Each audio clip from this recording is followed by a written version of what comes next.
If I told you one of the craziest racing museums in the entire country was located in Lincoln, Nebraska, you might think I'm crazy, but I'm not. Where did all this Smokey Yunick stuff come from? Never know what the truck's going to deliver. They may have been sitting in somebody's barn for 50 years. Oh, by the way, this is Jeff Gordon's midget car. You have a car here that Louis Chevrolet drove? Yeah. Of course you do. This museum deal is going to be a little bit different. We got 2 resident experts walking around with us, so they're going to notice things and pick up on stuff that even I don't know about. There's literally so many things here that are mind-blowing, incredible pieces of history. What, over 500 engines here? 575 engines on display.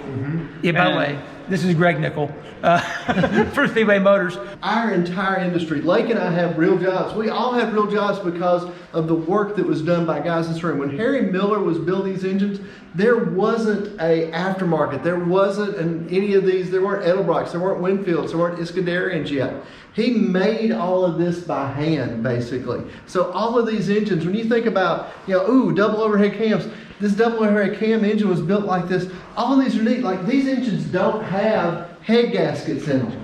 They would actually have to come up from the bottom and machine the valve seats in here, because when they boosted these, they had so much power they blow every head gasket. So they're like, okay, we'll fix that. I got yelled at for that in the Ed Pink video. I said, is that an offie head? And they're like, you don't know offies don't have heads.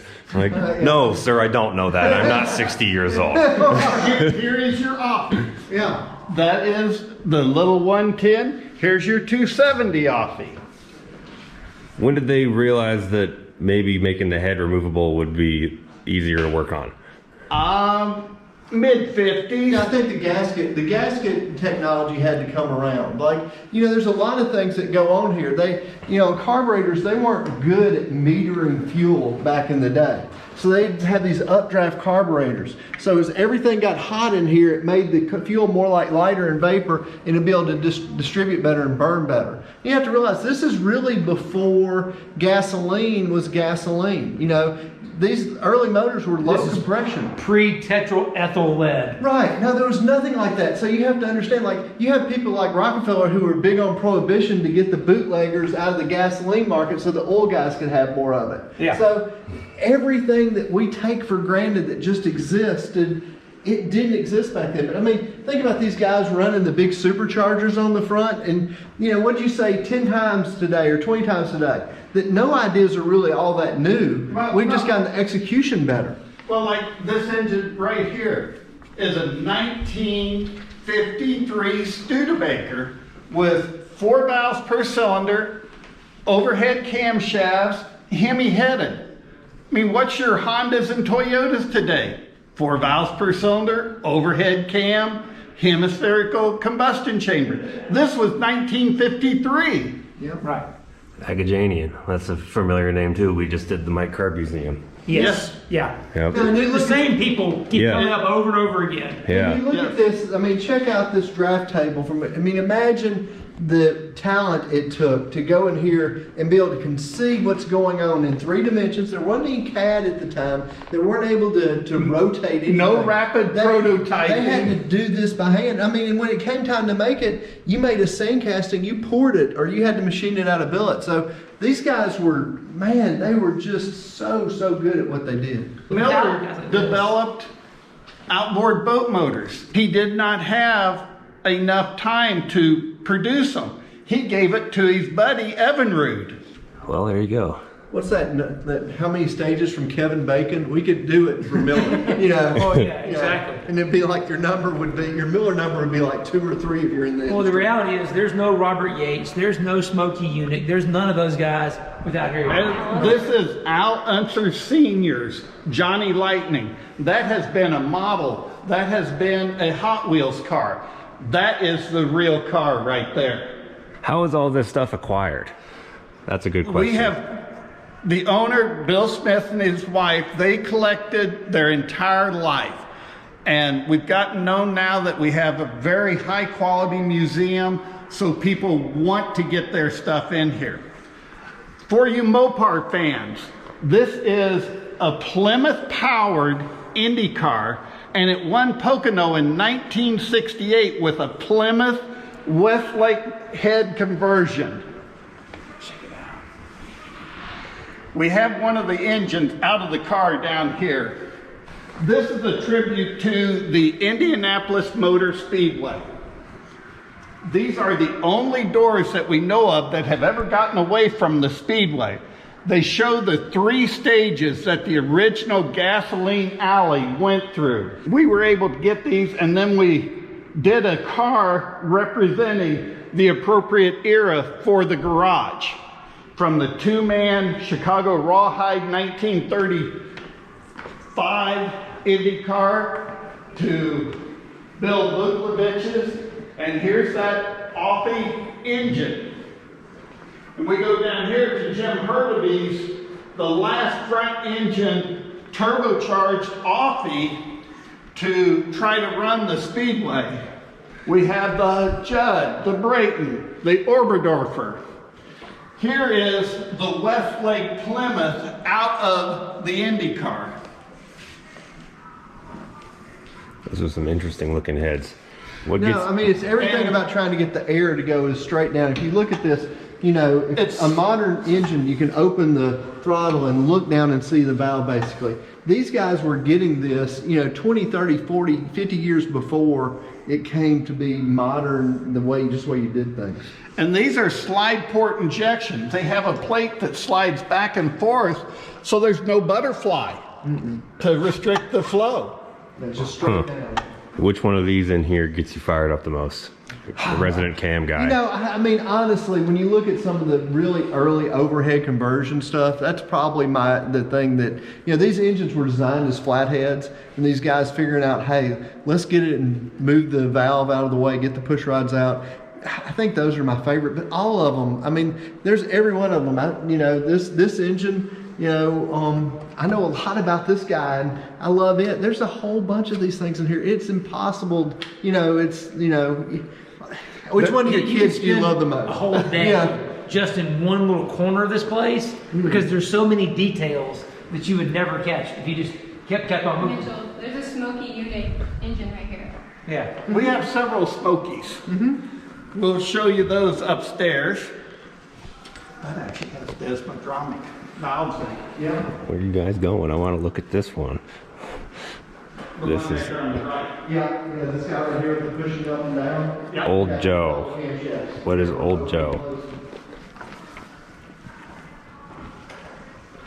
You can pause and read these things. That's why we'll show them for a second, and then You like the color gold though, apparently. yeah, he painted everything gold. yeah, Black and gold, something gold. Yeah. You said about favorite engines. Harvey Crane, you know, along with Mosier, decided to do a small block Chevy overhead valve conversion. So this is their idea of how do we take a small block Chevy and put a cylinder head on it, intake system, everything like that, that somebody like Harry Miller would have been super proud of. And so Harvey owned that till his death, owned all the prints and layouts and patterns for the cylinder heads that they developed for that. And just to preface, if you probably know who Blake Jr. is, if you haven't seen the Comp Cams factory tour video yet, if you're watching this video and you have held a camshaft that was aftermarket, Billy probably designed it. Thank you. No, Does that sum it up good enough? I mean, I've been involved in more than my fair share, and I'm very fortunate. I had 27 years at Comp Cams. I got to work with just about everyone in NASCAR and Pro Stock. It's been an awesome ride. Yeah. So you know a thing or two about some of the stuff in here. I've gotten to meet some. I got into it when I was so young. I got to meet a lot of these guys. This is the first sprint car to win the first televised sprint car race on ABC Wide World of Sports. Jan Opperman won the Terre Haute Classic in this car. And Jan Opperman also qualified the Viceroy IndyCar for the Indianapolis 500. That was when a sprint car driver might have a chance to get into IndyCar. It's kind of crazy back then that these guys could jump all around. I was reading the other day about Jackie Stewart, that back then you weren't just a Formula One driver. You rode Can-Am, you did sports car racing, you did every kind of thing. So week after week you'd be jumping in from something like this, something like that. Those guys had to be great drivers because they were literally in something completely different week after week. And we say completely different. It's more complete than you think, because although they're both open wheels, the sprint car is totally sliding the whole way around. The way the tires were done in Indy, they don't slide well. Now, if you're sliding, you're going slow. The last guy that was like a sprint car I remember was when Steve Kinsler qualified, and he was running qualifying at Indy, and he gets the car all sideways coming out of the last corner. Just crazy. Do you want to go over these real quick before we get to the Pennzoil car? Yeah. Yeah. What is this, a Pretty cool. Jimmie Johnson Herzog car in here? And behind the Jimmie Johnson Herzog car is the original safer barriers. They were developed at the University of Nebraska at the airport here, about 2 miles from our museum. We are working with the Herzog Motorsports, and this is one of the Jimmie Johnson cars that Herzog had. And we will have a large display of all their racing opening up this summer. Are we going to get to see that? Not today. We'll see a few cars. On the outside, we just added a new building that's 66,000 square feet. So we're just getting it finished up. It'll start opening this summer. This is the original car that David Pearson was driving for the 1976 Daytona 500 when he crashed with Richard Petty coming to the checkered flag. David Pearson was able to keep his running. Richard Petty's died, and he went on to win the first televised Daytona 500 in this car. Can I step over these? Yes. Okay. As an engine guy, you have to understand that the Holman Moody group, they created a whole different, like we say, this competition approved by Holman Moody. Holman Moody, if you've seen the movie Ford versus Ferrari, they built the engines for the Fords and that. They also spurred out a few of the best names in NASCAR. Whitehall Wilson, Robert Yates. I mean, how do you get better than that? So Holman Moody is one of the foundational things that we talk about. It's one of the neat things about this museum is getting to see all this stuff that makes your hair stand up. It's like, this is where it all started. It really is, and we have videos with Holman Moody stuff too. It's like the longer we go, the bigger the library gets. We're like, we have seen this, we've been that, we've shown the Herzog building before, like all this stuff. And you interviewed Lee Holman, and that's just his dad's company. They built these incredible, historic, iconic engines. Unfortunately, their old shop is underneath the airport. That shop, Douglas International anymore. Jimmie Johnson with the rookie stripe. There you go. I got the yellow stripe on Jimmie. We're in our meeting room. We call this Bill's Garage. And every time you come in here, there may be a different car on display. Today we've got a lot of the Herzog Motorsports team's cars before we move them into their final location. Then we got Jimmie Johnson's cars right here. I'm drawn to this one.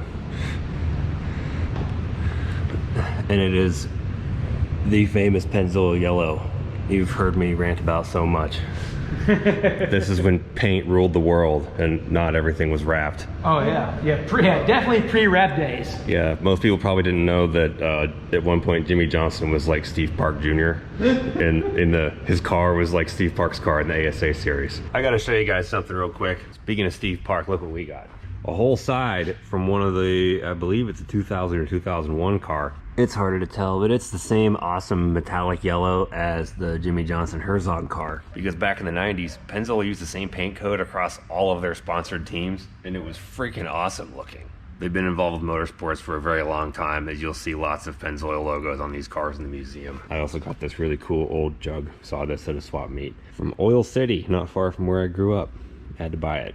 All these race teams you've enjoyed watching over the years or learning about in the past do not function without sponsors. Pennzoil has been deeply involved in sponsoring racing teams for a very long time, and I don't see that changing anytime soon. I could sit here and hammer you with technical facts until I'm blue in the face about why Pennzoil Platinum is a superior motor oil, but that's not the point here. The point is, it makes sense to support brands that support things that you like, so those things can keep going. Unless you have a time machine, you won't be able to find one of these in the parts store to put in your car. But you can get some Ultra Platinum in the right viscosity for your engine and feel good about doing it at the same time.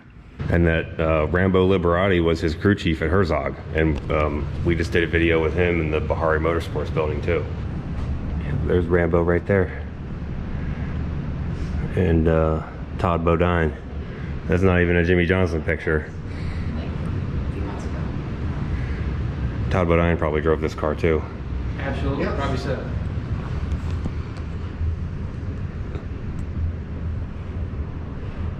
So these guys moved into the building after Gibbs left. Yeah, yeah, they did. But like we were just saying, this is a perfect example of what these cars were back in the day, that every one of those templates would fit this car if you put it on one at a time.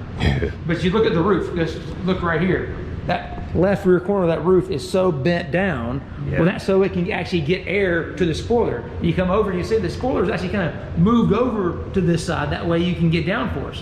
Well, that would push, you know, the right rear of the car down really good, but the problem is then the car won't want to turn in.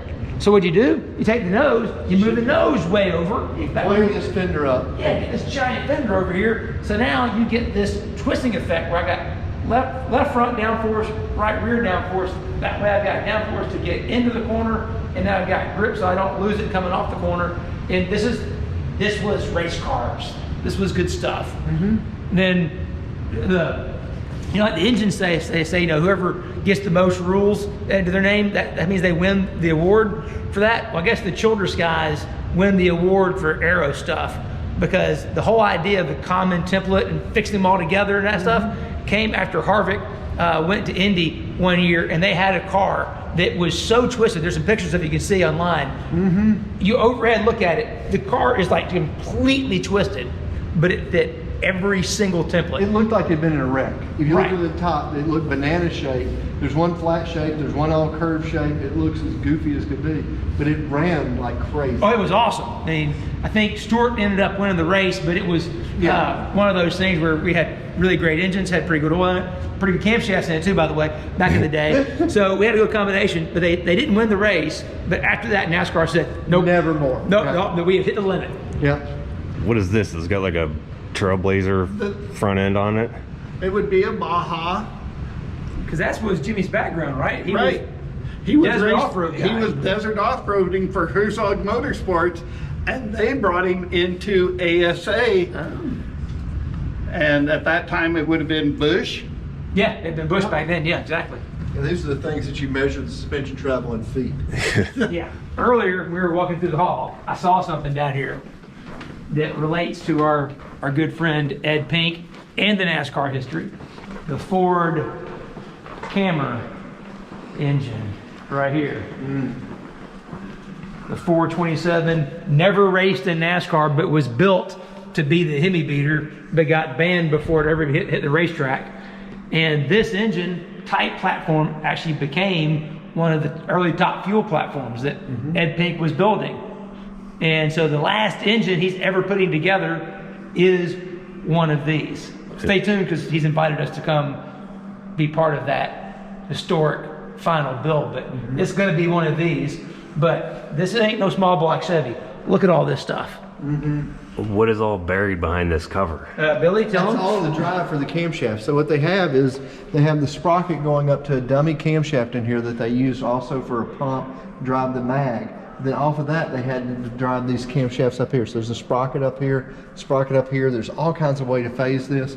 And it's funny, these things have 4 different cam designs in it. So they have to have the left intake and right intake are different from one another to get the same valve motion. And they don't even get exactly the same, they just get really close to the same. Same thing on the exhaust. You've got really weird looking peanut shaped lobes in there. Is that because of the chain? And that's because the rocker arm on it, the way it follows, the rocker arm pivot doesn't have the same geometry on it. So to make the valve move right, you have to make a camshaft that looks weird, as you can imagine. Huh. That's crazy. I had no idea. Yeah, the same thing you see on the Porsches too. If you look at, if you ever look at Porsche, because they have the left and right, they have the rabbit ear camshaft and the spread ear camshaft, but they're different lobe shapes too. But a lot of the early overheads, you had to have very asymmetric camshafts to get close to symmetric valve motion. You see, this is why I told Ed when he asked, hey, come out, you can help me put it together. I was like, no. I am not qualified to put one of these together. You need to get somebody else that's qualified to help me put it together. Now this thing is absolutely Swiss watch sophisticated. Yeah. All the holes in the flange for getting all degreed in, and Ed could do it in his sleep, so that's kind of cool. And we're actually running the fuel pump. That's an old Hilborn fuel pump off the front of the motor here. And what's neat is these things were very common in Indy. And what you would see is that they'd run fuel pumps, they run different pumps off the camshaft. And what it kept is for any slack in the camshaft, this was a dampener to keep the camshaft turning nice and smooth. And I think they knew they were doing that. It's kind of neat that over the years you see with like sprint cars, they run the oil pump off the camshaft. Yes. And it's a cam dampener. It's really kind of cool that they... Two birds, one stone deal. Yeah, whether they did it intentionally or not, if you go back and look at these things, that's how they did it. If you looked at the, all the IndyCar motors, they were set up with dampeners on the camshaft. Huh. Actually, today's sprint car motors, you run the water pump off the crankshaft direct. On the front of it, you run the 4 or 5 stage dry sump pump. And on the rear, you're running your power steering and fuel pump. Yep. Huh. And all of that dampens all this stuff to keep it from doing the Bad stuff. yeah. Yeah, what's the deal with this car? I mean, you think about all of these land speed cars that people would take out there to the trailer. They drive this all the way out to Bonneville, go 200 miles per hour, and then drive it home. So you can see the pictures of when it was doing it, 200 mile per hour street machine. I mean, today one of the biggest things in motorsports are these drag week deals where they go and drive from track to track. Back in '64, you've got a guy who's taken drag week and made it the 200 mile per hour, take it out onto the salt. And like we said, that was the great white dyno of the day. That's where all of hot rodding came from, was from Daytona and Bonneville top speed, seeing how fast you can make something go. So did they like de-race carify it? It looks kind of like a regular Thunderbird now. It was a regular Thunderbird then. You can see the cage. Yeah.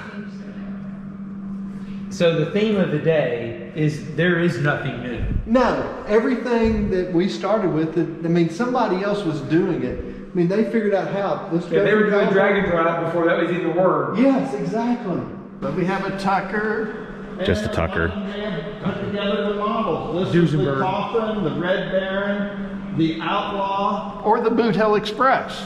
The camshaft machine there is the very first cam grinding machine that Ed Iskandarian had. He got it used from Ed Winfield, but that was the original Iskey cam grinding machine. All right, Billy, explain to them what's going on here, because No. this is absolute history right here. No, I mean, it's just amazing what these would do. There's a model on here that would allow this to go back and forth. So there's a slide back and forth as this camshaft would rotate, and it'd run it back and forth. So this is a rocker table right here. Yeah, you can see the master And so lobes the here. master is back over here, and there's probably a follow wheel that mounted right here to go on this master. It would cause this whole table to rock back and forth to create that profile. And it's funny, what they would do is they'd swap the follow wheel and the grinding wheel so people could go in here and by hand change the cam profile and then recreate it and make a model for it so they could go ahead and make it over and over again. And you have to understand that, like Ed Winfield, everybody in the camshaft industry traces themselves back to Ed Winfield. So it's like Ed Winfield first, and then Ed Iskandarian and Harvey Crane were the next two. And every group afterwards has some link to these first guys. What do you think about this lobe design? I mean, back then you have to understand. Harvey told me that in this era, actually somebody wanted more lift for the Indy 500 back to these offies, and he went over to a bench grinder, and the guy was kind of fat, and he took and ground the base circle down off his belly, and then sanded every lobe, and he went out and set the pole on the Indy 500 with the belly grinder. So you have to understand that these look kind of rough, but that's kind of how you had to make it. And I can't imagine the software I have today versus somebody actually sitting there with a bench grinder on his belly and sandpaper and making a load. So the funny story is, a couple of years ago, Ed turned 100 years old, and he's good buddies with Ron Schaefer and the whole crowd out there in California. So I was at his birthday party on Taco Tuesday one night, and Ed's telling all these stories about how Winfield taught him how to make the master and everything. And he's showing him how you got to, for every degree of rotation, you need this little bit of advancement. That way you're taking up the slack. You know, that way you're taking up that lift. That way it's a little more smoother on the transition, kind of like you're doing the low shot stuff. Yeah, right. No, So it's all old, new, just right. different technology. So he's trying to make it smooth and gentle, but Ed was like, I don't got time for that, man. I'm not going to be patient. I'm just going to go from here to there and just make it straight. No lash ramp, Right. basically. And he made those cams. He said you could hear them a mile away. But they ran pretty good, but they were so loud because those guys were just figuring it out. I mean, they didn't know what they knew yet. They were just learning as they iterated. Right. And if you think about that, like when in a lot of NHRA racing, you design a camshaft, you tell them to run 20 lash in it for the lash ramp, and the guy would run 35 thousandths. You know, one time John Lingenfelter calls me and goes, "How much lash did I run on this cam?" I said, -15.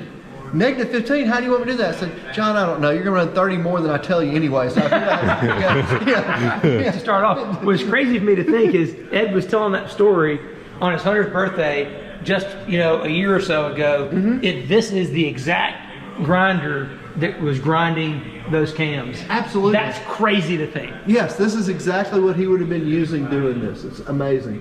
And those cams went into NASCAR and all kinds of stuff. Oh, everything.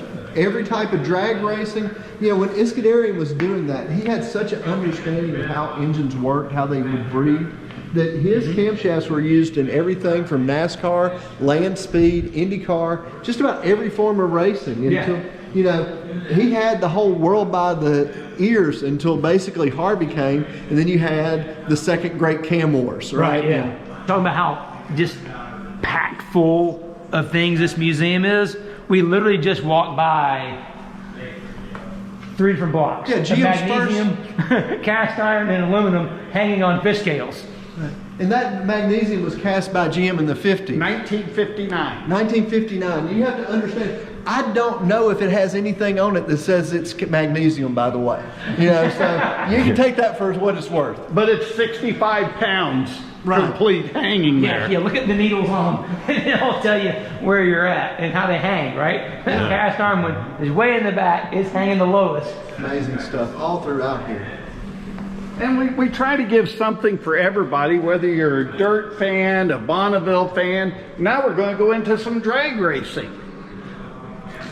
This is like a little bit of the entire history of automotive, from racing to normal stuff. And Yeah, this would be, you know, one of the first rear engine dragsters right here.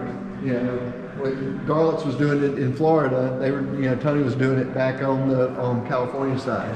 Tony Nancy. Yep.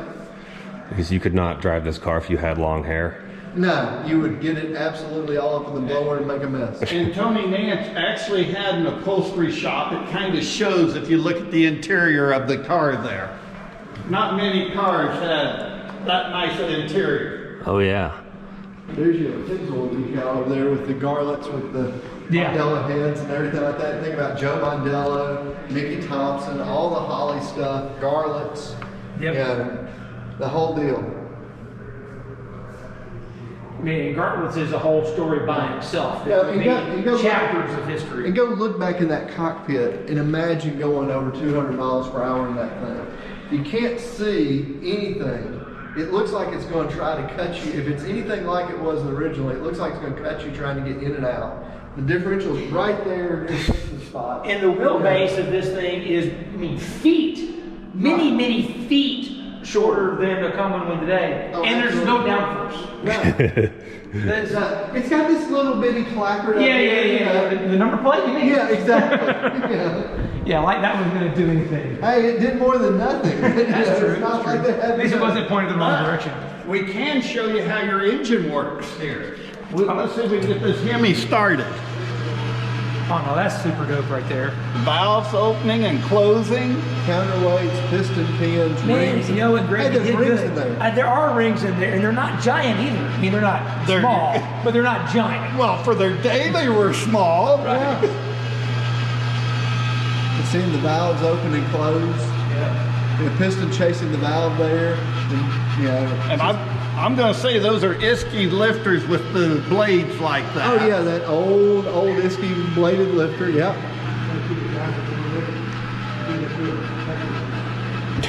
We're getting fussed at. Yeah. So Not the first time nor the last time. we'll go on upstairs to the to the next floor here and get away from the crowds. There's more people on our tour than their tour. They just don't know it yet.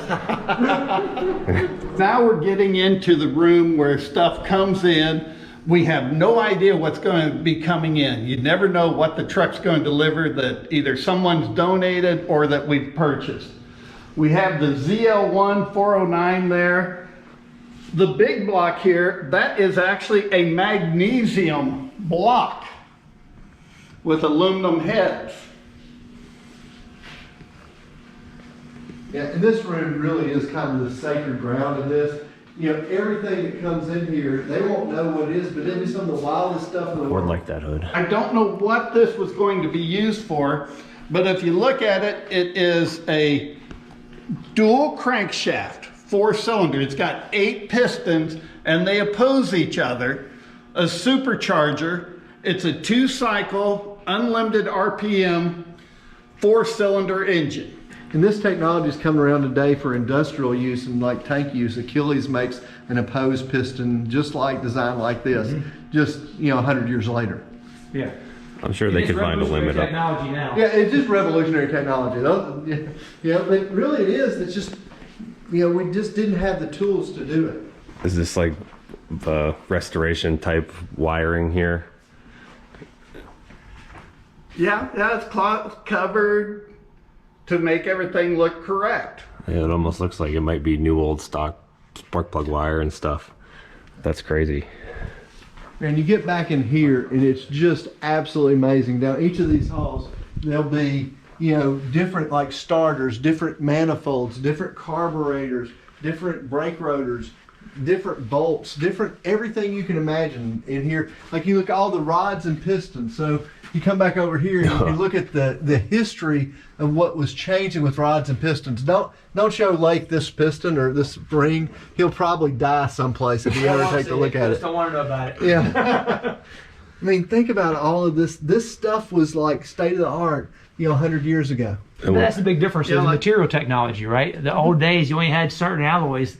We have so much better alloys now. Here's some early you just Hurst didn't know Earhart brakes, disc brakes that would have come from the NASCAR world. Here's your Halibran lobsters.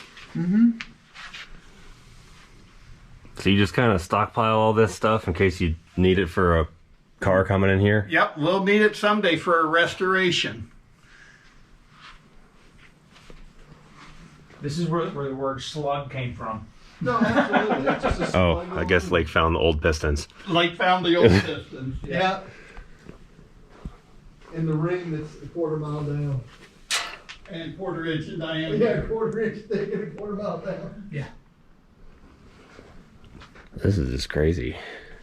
All I gotta say is this is worth the trip to Nebraska for. Yeah. And you can see all the old flathead camshafts that they have through here. Over here is all these old carburetors and everything. This is like the cradle of all of racing engine history right here. Check this old Mickey out. I'm gonna make my way back over there. I Yeah. don't know how they fit all this stuff in here. This is so cool. It's got where evidently a car crashed and rolled. It's got all the dents in the air stacks for where it took a good whack. But such a neat engine. So as you see, the engines come in, and they're not all shiny, pretty, like what you see out on display. They may have been sitting in somebody's barn for 50 years. Yes. Yeah, you're gonna find a squirrel nest in there. And do you know what this engine came from? This is the first time I've seen this one. As I said, you never know what's going to show up or when. Yeah. You're talking about barrel valves like that, like this old Cosworth over here. I mean, check out. That is just so cool. Yeah, I mean, this museum, I've never come into it twice. I've been here 7 to 8 times, and I've never come in here and seen the same thing twice. And every time I leave, I'm just absolutely, my breath's taken away. Here's a fabricated V8. Yeah. Somebody just decided. Billet aluminum block. Yeah, in the And some of the midget things, what they would do is they figure out ways to take motorcycles or different heads and just weld them together, fit together, and they'd make little small engines that fit in the rules. There's all kinds of different things like this where you'd see a motorcycle head on a V8 or anything. And they just make it. Does Speedway have its own IndyCar engine shop? No, that is Speedway Racing Engines in Indianapolis. No relationship to us. Other than we do have several of their engines. Rick Long got us a Toyota midget engine, serial number 1 upstairs. So Need a Riley carburetor? Mitchell, you want to see a cutaway of one of those no head gasket blocks? Yeah. And this is really cool. Oh, wow. Yeah, blow that head gasket. Yeah. So this is how they ran 50 pounds of boost and didn't care. Yep. Well, that's what some of the Formula One engines, when they had the unlimited boost rule, that's how they did them. I think it was the Hart engine, I believe, was one that was done that way. That way you couldn't blow the head gasket. There Push you the go. sleeve up in there and hone it. And you That's see, that blind see one hole that of was the hard old to hone. crankshafts over here? Yeah, 4 rounds. Yep, full round crank.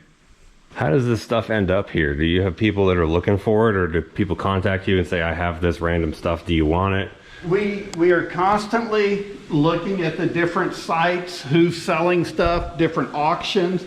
We've gotten a reputation that we pay fair price and it'll be taken care of. And once it gets here, it's at home. It won't be sold.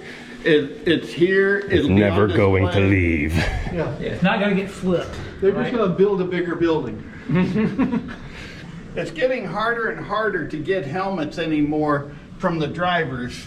Used to be you could get them, but they're too valuable now. This is the second of 3 floors, right? Second and number 3. This is areas are Model Ts. The Model T is what started this whole industry. It was a basic car. Everybody started coming out with, I want to do this, I want to do that, I want to put a starter on, I want to put a heater in, I want to make it better. So that's what started our whole industry, was the Model T. And with the Model Ts, we've got overhead valve conversions, we got overhead exhaust valve or overhead intake valve. You got downdraft carburetors, you've got updraft carburetors, you got overhead cams. Again, you got 4 valves per cylinder. You got ones that you have one in here that pushes the valves open with Ball ball bearings. bearings. You've got another one that pushes the ball bearing, pushes up with hydraulic fluid. I mean, the whole way to do and build an engine hadn't been determined yet. So all these competing ideas were facing each other every weekend on the racetrack. And they're all based off of the straight Ford. Yeah, with a big window cut in the side. Yeah. Yeah, double overhead cam right there. Yeah, throw a double overhead cam on, cross-flow heads, all kinds of neat things. And they're different guys. There was Franti, there was Robert Rubb. This is a Howe. We have Gio Riley's designs up here. Did Louis Chevrolet have something to do with Frontenac? Or who was that? Why do I know that name? Frontenac was, I don't know if Chevrolet Brothers had anything to do with them. We do have a car down there that they drove, but I don't know. You have a car here that Louis Chevrolet drove? Yeah. Of course you do. This is good stuff. Henry Ford hated 6 cylinders. Yep. Good stuff. Most people's Model T had a 4-cylinder engine in it. This is Edsell's Model T, and it has a 6-cylinder engine in it, Really did think which Henry hated 6-cylinder engines. So did he like cut up 2 of them and kind of graft them together to add 2 cylinders to it? No, they just cast it. When you own the Ford company, You just make the you foundry. just make it. Right. But basically, that would be the same as Model T with just 2 cylinders stuck on the inside there Yeah. instead of in the middle. And by serial number, we have the 5 millionth and 10 millionth Model T. How many million were there total? There was, I think, around 15 million. Lincoln Highway. That's an interesting topic. Hey, there was a time before the Eisenhower interstate system. Oh, there's a clock in the rearview mirror. That's neat. Those were additions. Those were aftermarket accessories. I love this little detail right here. So you've got your distributor over here, right? Magneto. But there's a dampener in there. Uh-huh. Keep from spark scatter. That's I mean, neat. it's just these guys thought of all these little, I mean, these are all oil lines. I mean, the level of thought and detail and precision is crazy. And this is what year? Well, this is a Model B. 1930s. Yeah, almost 100 years old. That's the ball bearing head we were talking about. How there's probably hundreds of ball bearings in that go from the camshaft tappet to push it up instead of a push rod. That way you can go around ports, because one of the things from cam side is the ports will get in the way. You can check out this with the exhaust valves with exposed springs like a World War I fighter airplane would have had. So the push rods will come up there and open the exhaust valves. Intake still looks like it's flathead. Makes you wonder what. Intake with exhaust and thing. Absolutely, yeah. So you again exposed valve train up there. What some of these guys who were doing this stuff back then could have done if you just picked them up and plopped them with today's technology. No, that's the whole thing. I mean, What could they figure out? Well, that's the thing is that like looking at and trying to do our presentation for ARA, I'm going to be going over 20 years of Pro Stock. And Pro Stock from 1996 was 1,200 horsepower. Today they're about 1,400 horsepower. So they picked up 200 horsepower over 17 years, like 12 horsepower a year. And the rules are harder now than they ever have been. So the thing is we can't go back in time, but we can look back and see where they're going. And really, they were paving the road to help us figure out where we're going today and where we're going to go tomorrow. There's so many awesome ideas in this museum. I was like, where was this thing hanging out for Riverside, 80 years? California. Of course. When was this museum built? How long has it been accumulating stuff? This museum's been in this location since 2000. The official museum was recognized, I believe it was 92. Bill and Joyce Smith collected for their entire life. So they had a museum that was just kind of their own warehouse full of stuff prior to this? They had a warehouse full of stuff, yes. Here's your Chevrolet brothers. With Frontenac, you are correct. Okay, so I'm not crazy. Yeah, you're right here. This front deal with the Chevrolet brothers. They've got this 8620 flat tappet camshaft running on these hard chrome buckets. Huge, big hard chrome buckets to run this overhead cam conversion.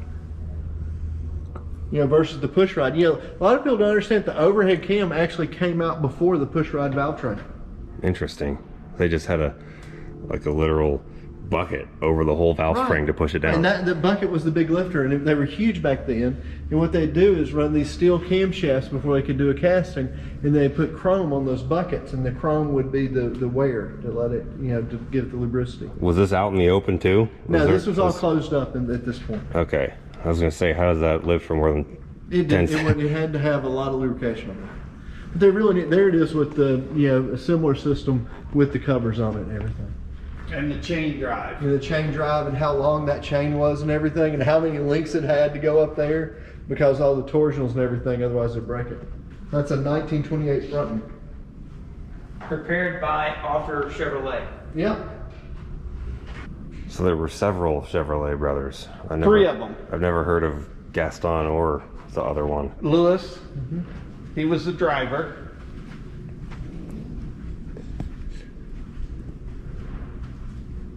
Just absolutely beautiful stuff. Yeah.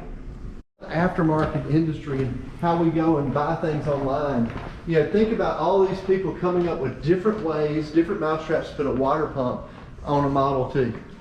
Was there one that was eventually became the best one, or that made other ones obsolete, or were they all just kind Not of? really, but you can see this one come from Kansas City, and it's the Unida water pump. Now, this guy left that company, and he started it, and it's a You Need It water pump. You need A versus you need it. And this one is, this pump's absolutely guaranteed for 1 year. One whole year. It stayed around longer than that. But we have over 6,000 different accessories for a Model T. What is this? That is your oil. You would crank your oil out of here to put into the engine. You would get bulk oil and it would store in there. You didn't have quart cans. We used to have some jars. Oil Oh yeah, jars. You Big can fill oil your drums. jars. Okay. Yeah. Yeah. They go in there. So this is like service station equipment here. Yes, yes. Now this would have been, if you were driving a Model T and had a car, usually you smoked big stogie cigars. And on the counter, they would have this to light your cigar for you. Huh. The header company. Burn oil. That's a bad name. The steering wheel back at the back, go ahead and step back there. In the middle, you see your cigar lighter. And on the outside, those are your hand warmers that you could turn on for driving in the winter or cold weather. Is this your timing adjustment down here? No, that was adjust the heat on Oh. the hand warmers. How hot your hands are gonna get. That's funny. So when did they, yeah, because these things are timing adjustment, aren't they? Those little Yes. paddles, when did they Throttle and timing. start putting pedals in cars instead of the lever?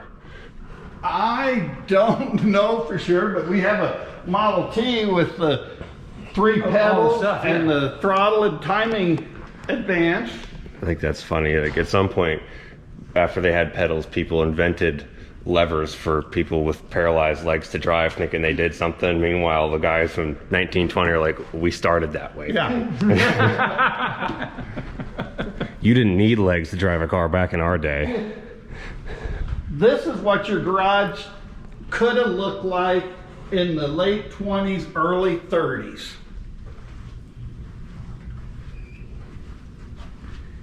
You've got your hand drill press up there on the wall and your single cylinder air compressor. The yellow block is a Model T with a Winfield roller cam conversion, excuse me. But it's also got bolt-on counterweights to smooth the engine out. Oh, wow. With all that oil wired through there, and then the bolt-on counterweights, a roller camshaft, and all this done back in the late 20s, early 30s. Right. Yeah, amazing Right. stuff. Yeah. And these are all monkey wrenches.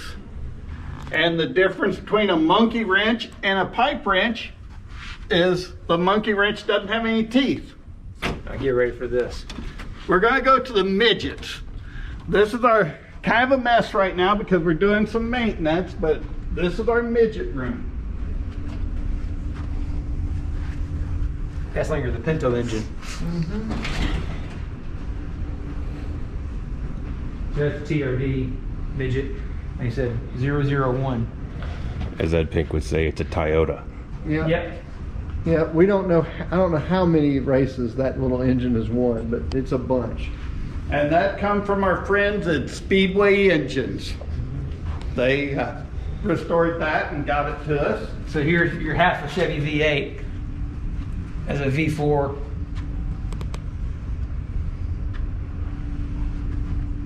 And then Scat's got their version of it. With an aluminum block. And then we saw all those, all of those Fords over there. This is the Crosley 3/4, so they made a miniature version of the Ford engine. It's just a neat piece. And this thing was dominant, in its era when it came from the 3/4 midget size. So it's an actual 3/4 race cam then. Yeah, so there, the 3/4 race cam is in this engine. And the 3/4 block and the 3/4. block, right.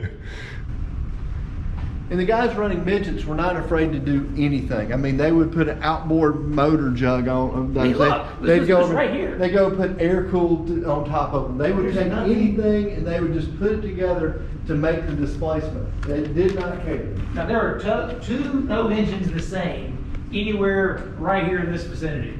Every one is different. Yeah, the only thing they have close to one another is displacement. Yeah.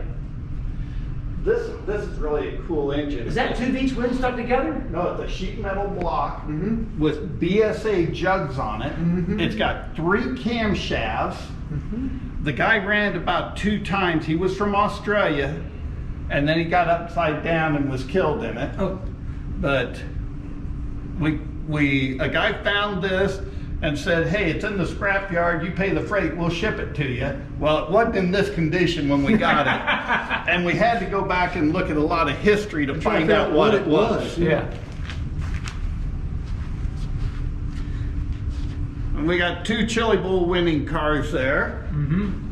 Do you want to try to get back here in the Sesco engines? They're kind of blocked off, but you can get back in there. That's all your ones where people would take the motorcycle stuff and put on them, right? Ron Huddles would do these. He was Sesco, and go ahead. You probably know better stories about most of them. Well, no, I mean, it's just the creativity of it. You know, they'd take, like I said, anything that they got together and put any head on any motor.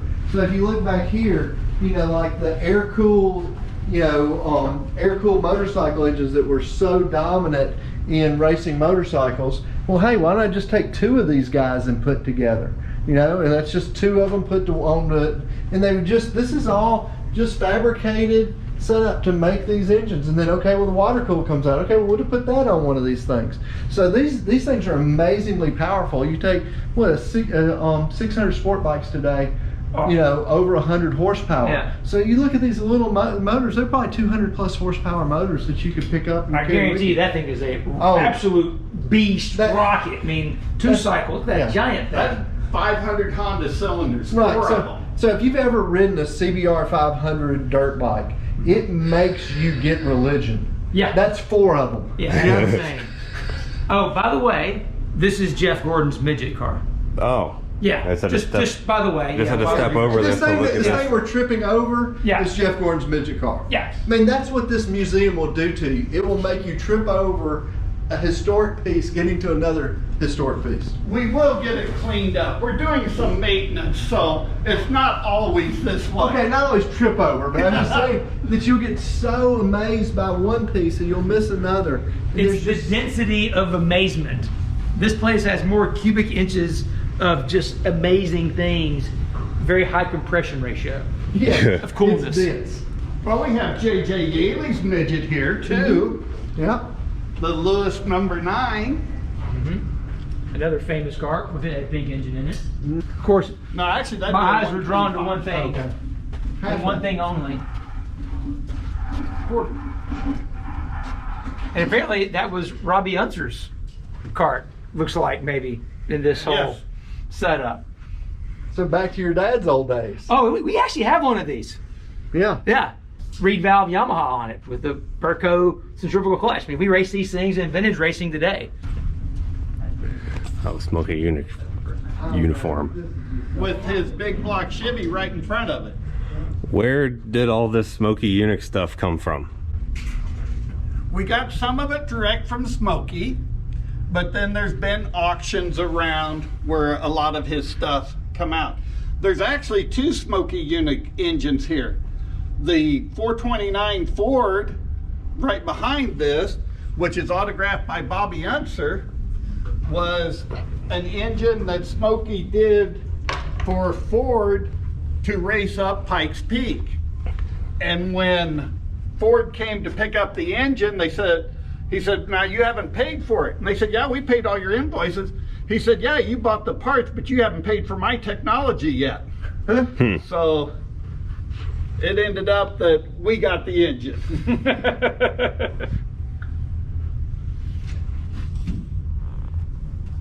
And here's Bobby's autograph right there.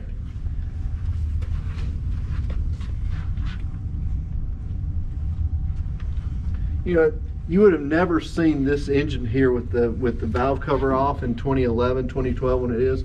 Look how this rocker stand is all machined out of one piece of billet. You know, the guys that were over with Everham and all these guys doing the Dodge, you know, you know, a lot of these guys came out of Indy. They came from Europe. They made this extremely stiff rocker arm stiff in there. There's Tommy Wheeler. He's getting one of the other physicists in there. You can see this has all kinds of neat little stuff about the smaller balls in here, so it put less torque in the rocker arm and everything. It's a lot of things in this valve train that like they would have never let that valve cover off at the track. No. Today, I think just about everything looks a lot like that, or even a little better yet. Well, just But think for about the this. day- How many regular engines you've seen with the valve cover off and with the manifold on it, you've never seen that. Yeah. It's Yeah, just- they knew where the valve was. They knew where they aimed wanted to at go. Mhm. Yeah, don't send it over here or send it back there, right? No, give me straight shot to that valve. Make it happen. I wonder what we could learn if we could open up that TRD NASCAR engine sitting there, Billy. Yeah, no, I mean, there's some neat things, and I mean, this engine really begat because Dodge wasn't able to really do much with their W engine to be competitive. So NASCAR to come back in and let them redo it, but they had the 400 or 500 bore spacing where everybody's had 400. So when they did it, they, you know, Scooter talked to the guys, Davey Evaldi and people who were over this engine, and said, you've got to get your valve train guys and your cylinder head guys in one room, and they have to sit down and figure this out. And up until this engine, you didn't have the bore spacing and you didn't have the straight push rods with the straight ports. You either had the Hemi with the straight ports and the crooked push rods, or you had the small block Ford with the straight push rods with the crooked ports. This puts both of them together. This let TRD, when they came to it, they were able to look at all the other engines because they didn't have a pushrod V8. They took a lot of the stuff on it, iterated on it, made it a little bit better. That led to the SB2 and the FR9 being allowed in, because the SB2 was R07, which really started out as the R99. The R99 was so good until these two engines came out. The R99 wouldn't become the R07, it wouldn't come out, and then the FR9 came out after that. So this is the granddaddy of all modern NASCAR engines. Absolutely. Just bought one of those. Yeah, they're fun. Gets delivered Monday. You're gonna enjoy it. I'll smile. Oh yeah, that's coolness right there now. I'm just telling you. Yeah, but that whole rocker arm system like that stiffness of the stand. You know, people think about, okay, this body has to be stiff, this push rod is stiff, but the stand that it sits on has to be stiff too. Absolutely. Yeah, and that weight doesn't cost you. That's free. Right. Yeah. Here's a nice cutaway. That But, was one you know, of the we're very talking about first this- racing engines. You know, in comparison to the stuff we know now versus this, if you could show this guy who came up with this rocker arm, that rocker arm, see, this looks more like a diving board. You know, it's all flexing. These ends aren't supported. It goes up and down. You know, this is the things we learned. This was plenty strong. It never broke, but it was super flexible. It evolved from something like that to something like that. 1912 Chalmers. From Alice. Oh, that's the tractor people. Alice Chalmers. There you go. Chalmers Car Company. So they gave up on cars and just kept making tractors at some point? This was a purpose-built racing engine to go up Pikes Peak in 19. Wow. Now, that's a gear drive right there now. Yeah, Your NASCAR fans, we can't get by without talking about the Hudson Hornet engine. Yeah. Oh yeah. I mean, This is the that's real Hudson Hornet engine. yeah. It's huge. Yep. That was Doc in Cars, wasn't it? Yeah. That's his heartbeat. There it is. Twin H power. I love how small the carburetors were back then compared to now, right? Yeah. little baby carburetors. Of course, that probably flows more air than the plate that NASCAR makes them run at Daytona and Talladega.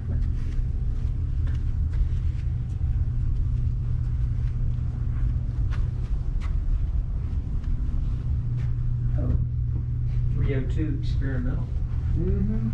No, they had a whole bunch of stuff from Ford that came over here, you know, that never made it. You know, like Ford had this 289 built with double overhead cams. You know, way back, what does it say? You know, Pulled out of an 80 Crown 1968. Vic. Mechanical injection. So when you see the modern Coyote today, this is its great granddad. Yeah, exactly. And you can see they didn't give up on it. 1968, 1974, went back and did another version. And eventually, you know, they became all the overhead cam motors they make today. Yeah, cut that thing in half, it's the Pinto engine. Mm-hmm. It's pretty crazy. This is like they figured out a way to make it fairly compact. This is really not, besides from these big pulleys, is not a whole lot. No, it's not dimensionally nearly as big as the, you know, some of the over this guy.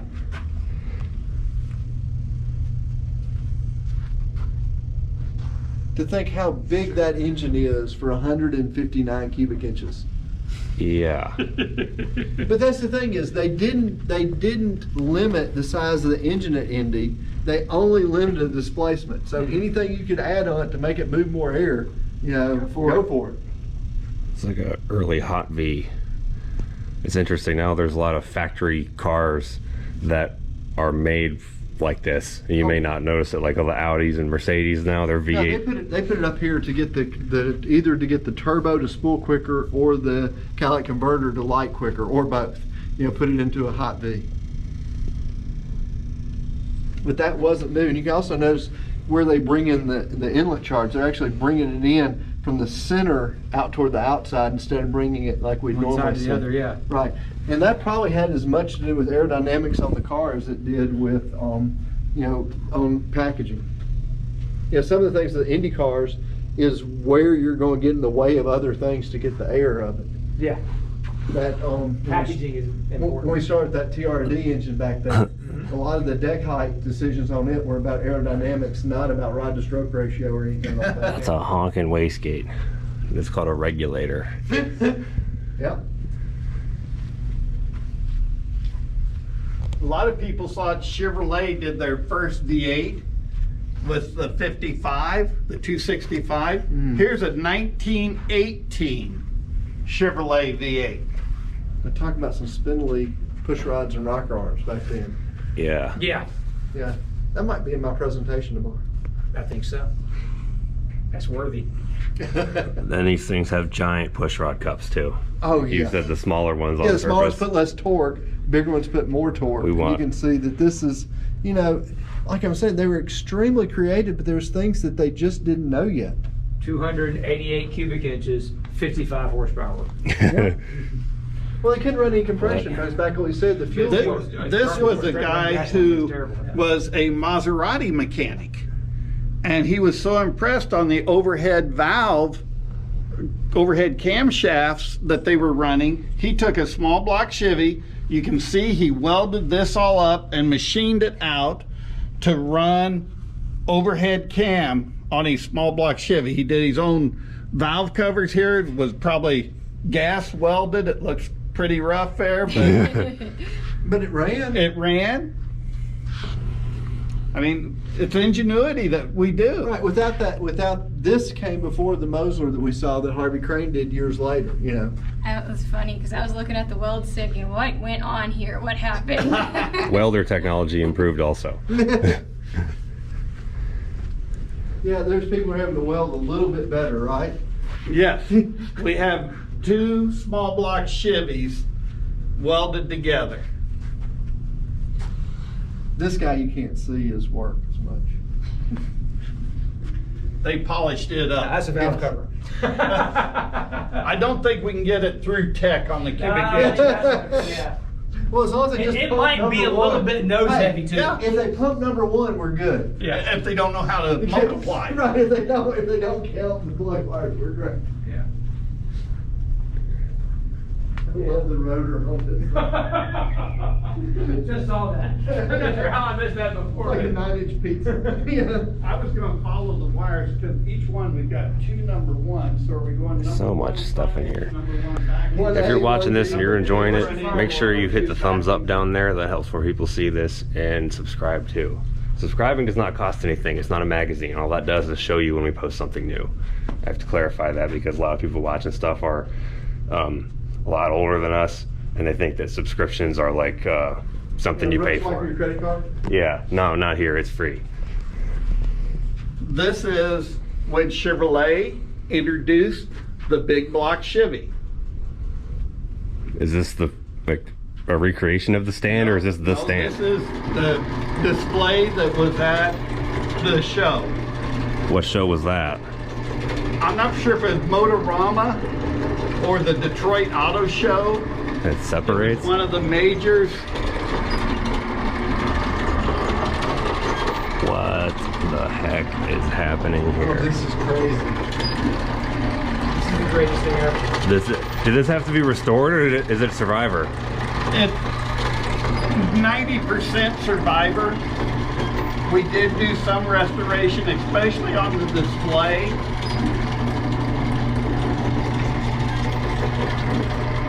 This is crazy.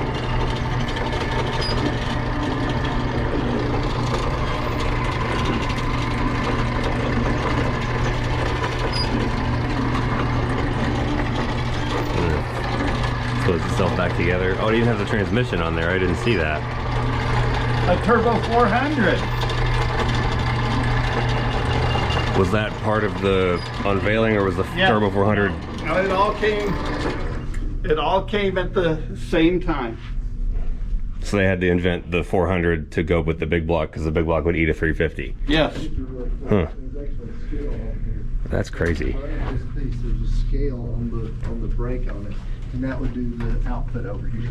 So it's just like literally like a weight scale to tell how many foot-pounds, and you had to know what RPM. You could calculate the horsepower from the torque at each RPM. It's amazing. You know, and there was usually like this valve, so the guy would be over here running it, somebody would be running the engine, and somebody would be running the load. So this would get, if you screwed this gives you more, this pulls down the engine, and you screw this one, it unloads the engine. And so you'd have one guy running the throttle, one guy running the load, and another guy measuring the foot-pounds at each RPM. So these are really, really cool. And you can see this is a newer one because it not only has the speed, it converts over to horsepower, so it has to know the RPM to get the horsepower. Oh. So this isn't even an early, this is like an evolved dyno. The early one would have just had the speed and the load on it, how much torque, and wouldn't have had that. But it would have had these big knobs. These knobs actually became like bigger wheels as they went. 'Cause I saw one of the earlier ones. You can't turn fast enough. Right, you can turn this guy fast enough. Yeah. Like trying to turn off your water hose. Yeah. Yeah. Definitely.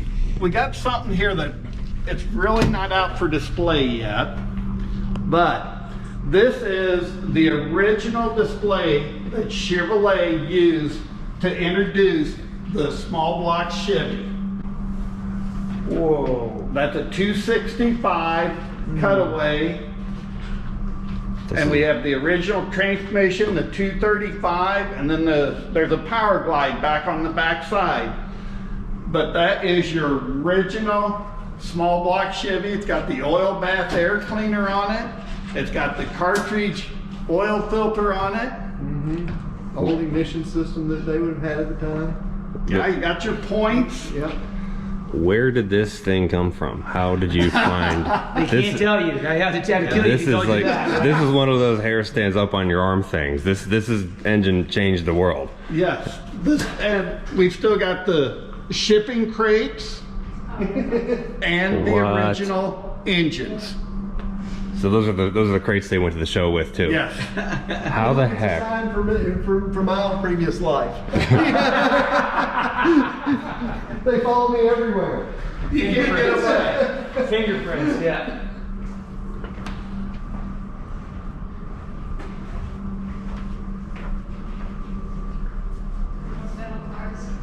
This is just insane. What is it? 700 of them that work on this one. This is pretty awesome. I love this. I sell hot rod parts for food. And I'm hungry. Oh, I found a sign for Kenny Wallace. Oh really? Yeah. The other day we were with Kenny Wallace and he's calling everybody Big Daddy. Like everybody.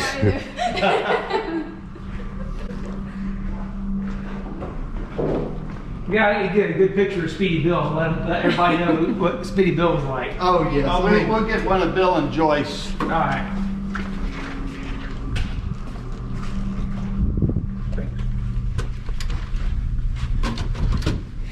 They have a manifold or two in here for flathead Fords. Just a couple. Yeah, This This is one No. built right here. right. This Not, small reed. Did you guys see that when you come through? You just walk right by it like it's nothing, right? We got to tell you just like about it's nothing. racers. Bill used to race And when he went to the races, he expected to win. And he actually made money racing up until the mid-70s. There was one guy in Kansas City that constantly beat him, and Bill never figured out why. Well, here probably 30 years ago, a guy come in and said, hey, I found this manifold at a swap meet, and gave it to Bill. He said, that is such and such out of Kansas City. Yeah, how'd you know that, Smith? Well, if you look here, the rule was flathead Ford single carburetor. But if you look right here, there's another carburetor body with linkage running down up to another breather. So he was actually getting more air into the motor. Racers don't cheat. They read the rule book and you race the rule book. Right, and it's only one carburetor. It didn't say anything about an air valve. So you just run this carburetor thick, you have this air valve putting extra air, it's all good. Yeah, it's one carburetor. You just can't let people know that there's extra air valve in there. Yeah, Is this guy related to Runt Pittman? Probably. Yes, that was Russ's granddad, right? We've got all overhead valve conversions, Yeah. No superchargers. No two of these flathead intakes are the same. So the wall all the way around. You think about these guys, they would have gone out and built their own core boxes and sandboxes, and they would have developed their patterns and poured these intakes in their backyards basically. And this is like before all of the aftermarket. The reason you have Edelbrocks and Holleys, the reason you had the Offenhausers, it all started with these guys each competing with each other, trying to come up with the best flathead intake manifold. And those guys were the ones that prevailed over all of this. Right, no, I mean, there was this much competition in it. There was this many people going after each other. Trying to come up with the best carburetor, trying to come up with the best camshaft, trying to come up with the best intake manifold. It's just an amazing, amazing amount of development. And here's something that's really cool. So for the guys who love Chevrolet, Zora Arcus Duntov is God, right, for Chevrolet, other than Louis Chevrolet, I guess. This is the Arden head for the Ford flathead that he developed before he went to work for Chevrolet. So he's making Chevys fast. This head was developed for the trucks in the mines. They would get the trucks down the mines and get them loaded. They didn't have enough power to pull up out of the mines. So he developed this Hemi head for the flathead, and it didn't take hot rodders long to figure out that we need this in our toys. And they were very dominant. This over, so it's kind of like the Arden head where it had this double system in here. Well, it is an Arden, but for a V860. Right, it's an Arden for V860, but that double push rod system is just kind of crazy, because you can't run a push rod through the chamber, so you run it up to this side, have this little first rocker, push rod, second rocker arm. Wow. No, it's very complicated, but awesome. Who's Eddie Meyer? This is one of our greats, from going back to the engines. You look at what he was able to do, these little flathead 60s and sprint cars and everything, all the wins and everything that came from how he was able to coax power out of this when nobody else was. You have to understand, this little V860, people thought that, Henry Ford didn't want to build an inline six. So for as inexpensive a standard car, you had the deluxes and they had the standards. The standards got the little V860s. And people were like, oh, these can't make power. But look what these guys, like Eddie Meyer, were able to do, making these into absolutely amazing race engines. You see all the patterns down here for the pieces he was making for the heads? Right. It's actually 180 crank. And then look out here, the pictures. I remember Ed Pink, when we went to visit his shop, he was saying it was the dry lakes is where all this stuff started. And that's what you're seeing. Yeah. They used to call it the Great Salt Dyno or something like that. Yeah. I'm going to the dyno was like going to that. But think about these guys having to make their own patterns. Yeah, so you have this twin carb V860 manifold in the heads and all these things. He's making pistons. I mean, these guys this is the birth of hot rodding. Take this engine that was made for a production car. Consider it underpowered. Yes. I gotta make more power because I gotta go faster. I gotta go beat somebody. What do? You make all this stuff. Then you go see Ed Escuderian and you get a camshaft. And this is the birthplace of hot rodding and racing. And thank God for Bill and Joyce for preserving it. Yeah. Because this could so easily gone away. This is a brand new flathead Ford. If you look here on the end, it's still got the tags from Ford. That's a brand new flathead block. This just was hanging out in someone's garage. Yes.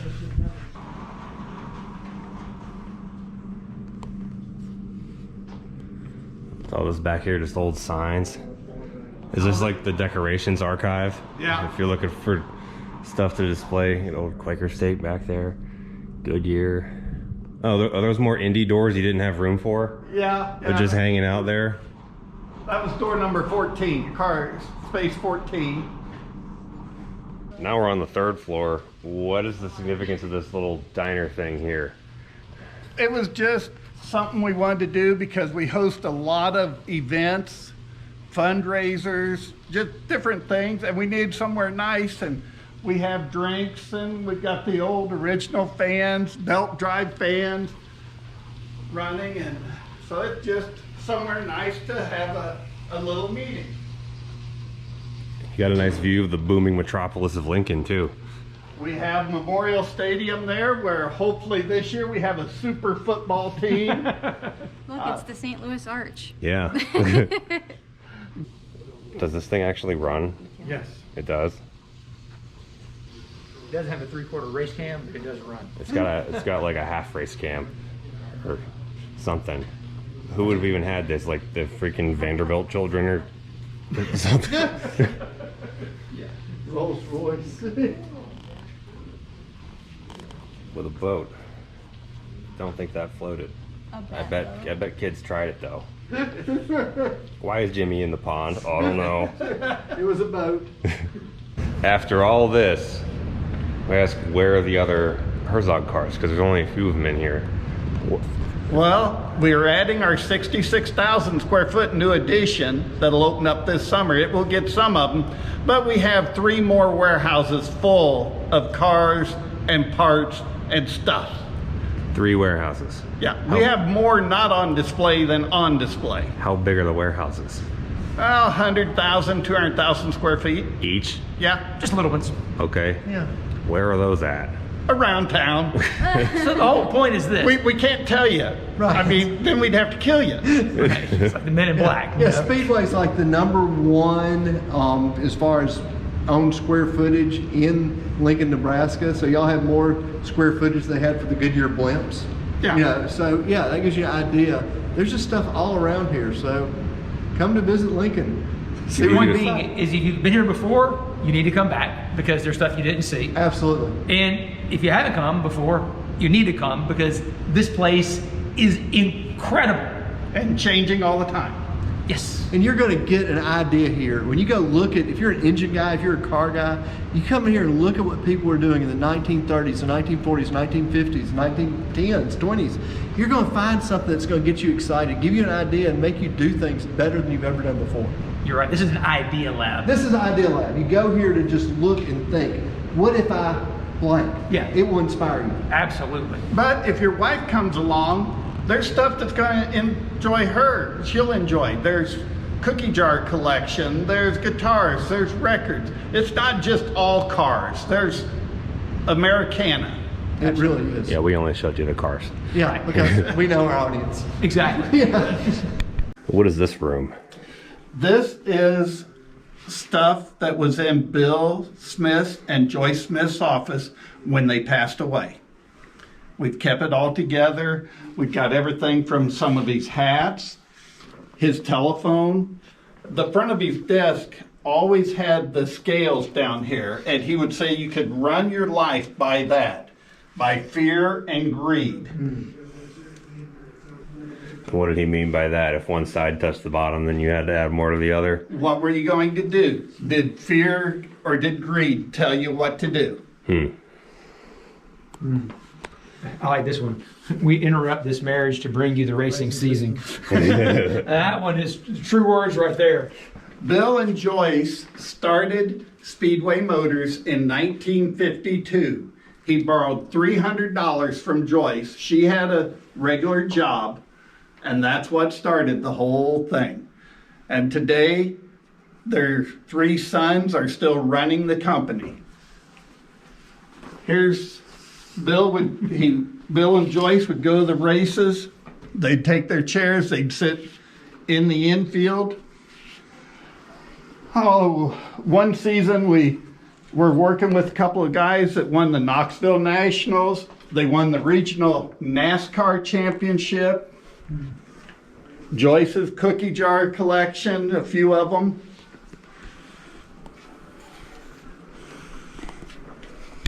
If the engine technology in this video was interesting to you, you can prepare yourself for another video coming up from right here in the Rottler manufacturing factory, where they actually build the machines that are used to do resurfacing and honing on some of the stuff you've seen in our other videos if you've been around for a while. But if you're new here, go to the channel and watch those other videos and get ready for this one.